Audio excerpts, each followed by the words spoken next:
자, 호세아 2장에서부터 하나님의 말씀의 뜻을 살펴보도록 하겠습니다. 1절에서 13절까지 하나님께서 말씀하신 내용의 결론은 13절에 그것들이 잘 표현되고 있습니다. 13절에 그가 귀고리와 폐물로 장식하고 그가 사랑하는 자를 따라가서 나를 잊어버리고 향을 살라 바알들을 섬긴 시일대로 내가 그에게 벌을 주리라. 하나님 말씀하고 싶은 내용은 바알을 섬긴 시일대로 내가 그에게 벌을 주리라. 인과응보의 말씀을 하십니다. 3절을 보실까요? 그렇지 아니하면 내가 그를 벌거벗겨서 그 나던 날과 같이 될 것이요 목말라 죽게 할 것이다. 6절을 보실까요? 그러므로 내가 가시로 그 길을 막으며 담을 쌓아 그로 그 길을 찾지 못하게 할 것이다. 길을 찾지 못하게 만들 거라고 말씀하십니다. 9절을 보실까요?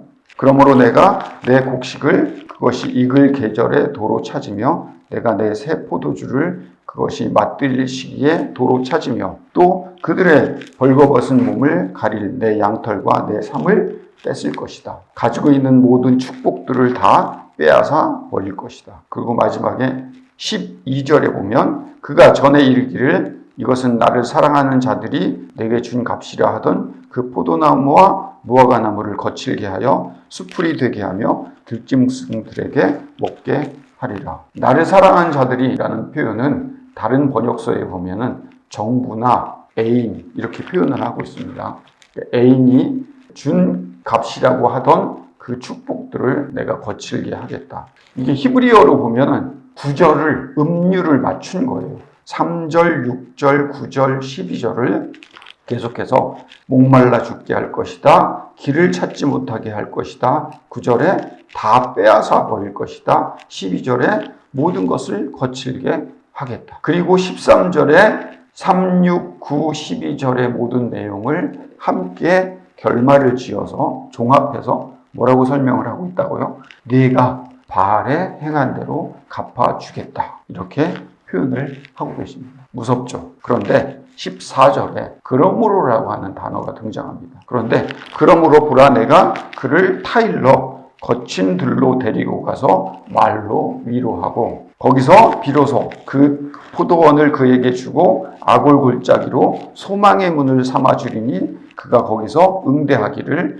어렸을 때와 애굽 땅에서 올라오던 날과 같이 하리라. 호세아를 통해서 하나님의 뜻을 이스라엘 백성들에게 전하는데 14절에 반전이 등장합니다. 내가 그를 타일러서 위로의 말과 함께 이제 내 복을 줄 것이다. 네가 가지고 있던 정부와 애인에게 받았던 축복이 아니라 바알 신에게 받았던 축복이 아니라 내가 주는 축복을 다시 줄 것이다. 이렇게 14절부터 시작을 합니다. 그런데요, 표현이 재밌습니다. 내가 그를 타일러. 근데 이 다른 성경의 번역에 보면 그를 꿰내어, 그를 유인하여 이렇게 표현하고 있어요. 꿰내어서 다정한 말로 속삭이듯이 말해주겠다. 이런 반응을 하실까요? 너 잘못했으니까 하나님은 정직하게 있는 그대로 진리를 말씀하시면서 너 그렇게 하면 안 돼. 혼나. 행한 대로 내가 갚아줄 거야.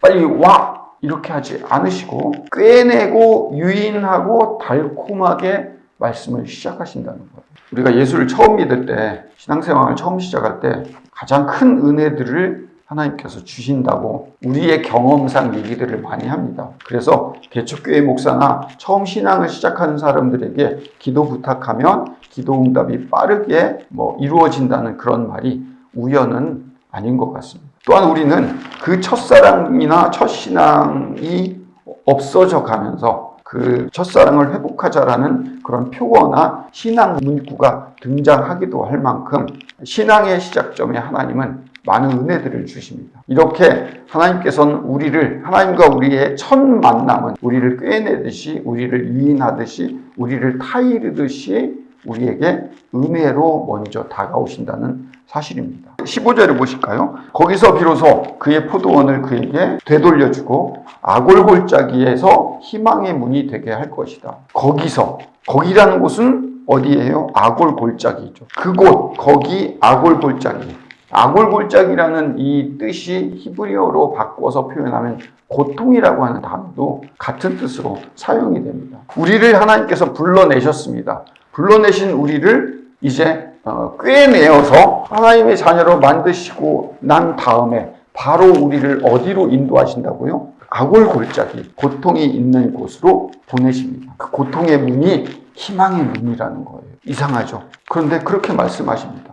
처음 신앙을 시작하던 사람들이 가야 할 곳이 바로 고통의 시간이라는 표현이에요. 제 얘기가 아니라 성경의 이야기입니다. 16절부터 볼까요? 이어서 여호와께서 이르시되 그날에 내가 나를 내 남편이라 일컫고 다시는 내 바알이라 일컫지 아니하리라. 내가 바알들의 이름을 그의 입에서 제거하여 다시는 그의 이름을 기억하여 부르는 일이 없게 하리라. 18절에 그날에는 내가 그들을 위하여 들짐승과 공중의 새와 땅의 곤충과 더불어 언약을 맺으며 또 이 땅에 활과 칼을 꺾어 전쟁을 없이 하고 그들로 평안히 눕게 하리라.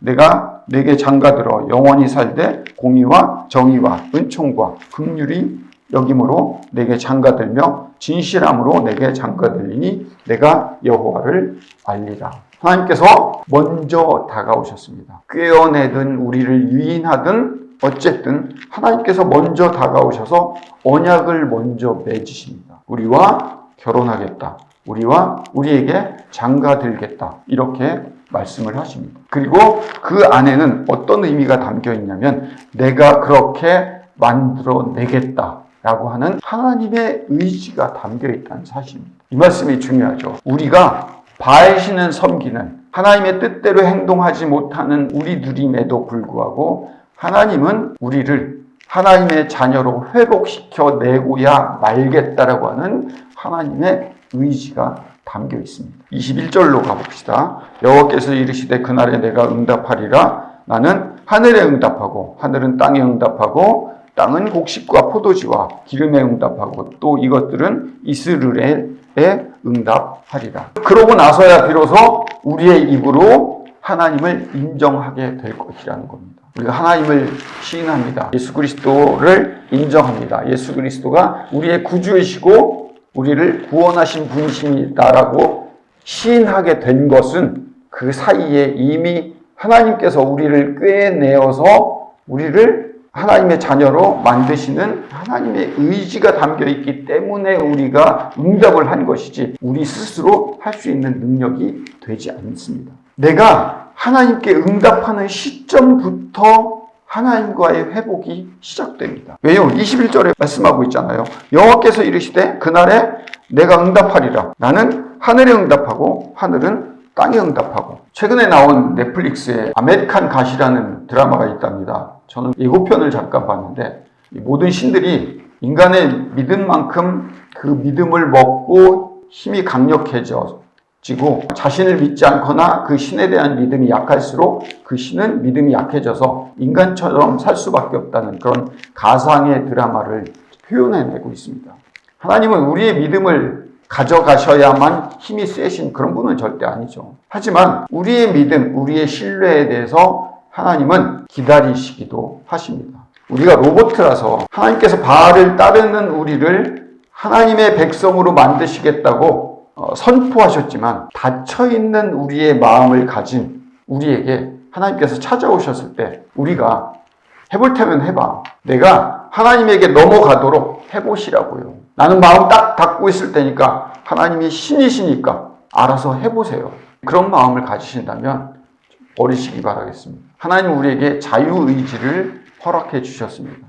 그 이유는 우리 스스로 결정하여 하나님께 응답하는 일이 있어야 한다는 사실입니다. 우리의 믿음도 우리의 구원에 중요한 역할을 한다는 사실입니다. 결국 그 응답을 하나님께서 하게 만드시겠지만 지루한 고통은 우리의 몫일 뿐입니다. 행한 대로 갚아주신다는 13절의 말씀은 마음을 우리가 굳게 하면 굳게 할수록 지루한 고통의 시간을 길게 갖게 될 것이라는 거예요. 하나님이 우리를 결국은 구원시켜 주시겠지만 우리의 마음을 닫으면 닫을수록 지루한 시간들은 훨씬 더 오래 이어진다는 겁니다. 23절에 볼까요? 내가 나를 위하여 그를 이 땅에 심고 긍휼히 여김을 받지 못하였던 자를 긍휼히 여기며 내 백성 아니었던 자에게 향하여 이르기를 너는 내 백성이라 하리니 그들은 이르기를 주는 내 하나님이시라 하리라 하십니다. 23절의 말씀이 얼마나 귀한 말씀입니까? 너는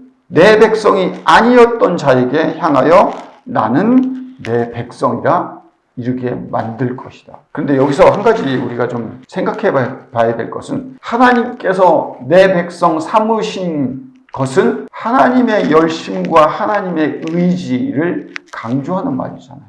그러기에 반대로 우리가 하나님의 백성이었던 사실에 대해서 돌이켜 생각해 봐야 돼요. 내 마누라가 신앙생활 잘한 것으로 인해서 내가 묻어가지 말아야 돼요.